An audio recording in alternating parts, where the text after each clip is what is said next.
Sandwich generation. The sandwich generation refers to middle-aged adults, often in their 40s and 50s, who are caring for both elderly parents and their own children. 40s and 50സിലുള്ള അതായത് middle aged ആയിട്ടുള്ള adults അവരുടെ elderly ആയിട്ടുള്ള പേരൻസിനെയും ചിൽഡ്രനെയും care ചെയ്യുന്നുണ്ടെങ്കിൽ അല്ലെങ്കിൽ protect ചെയ്യുന്നുണ്ടെങ്കിൽ അതിനെ നമുക്ക് എന്തെന്ന് പറയാം? സാൻഡ്വിച്ച് ജനറേഷൻ എന്ന് പറയാം. There are non-profits and government programs like Aging Life Care Association. ഇതൊക്കെ എന്തിനു വേണ്ടിയിട്ടാണ് ഡിസൈൻ ചെയ്തിട്ടുള്ളത്? നമ്മൾ മനസ്സിലാക്കേണ്ട ഒരു കാര്യം, ഇത്തരത്തിലുള്ള നോൺ പ്രോഫിറ്റ് അല്ലെന്നുണ്ടെങ്കിൽ ഗവൺമെൻറ് പ്രോഗ്രാമുകളൊക്കെ ഡിസൈൻ ചെയ്തിട്ടുണ്ട്. എൽഡർലിയും അതുപോലെ തന്നെ അഡൾട്ട് ചിൽഡ്രനും അഡ്വൈസ് നൽകുന്നതിന് വേണ്ടിയിട്ടാണ്. So the adult children of sandwich generation parents should be encouraged to contribute financially and become independent.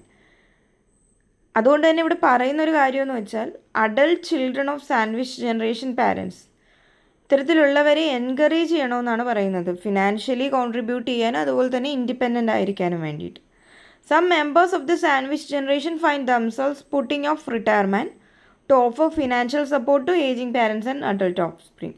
അതായത് കുറച്ച് മെമ്പേഴ്സ് അവരുടെ റിട്ടയർമെൻറ്റ് വരെ പുട്ട് ഓഫ് ചെയ്യുന്നുണ്ട്. എന്തിനു വേണ്ടിയിട്ടാണെന്ന് വെച്ചാൽ to offer the financial support to aging parents and adult offspring. നമുക്ക് എളുപ്പത്തിൽ ഓർത്ത് വയ്ക്കാൻ പറ്റുന്നത് ആ സാൻഡ്വിച്ച് എന്നൊരു ടേം വച്ചിട്ടാണ്.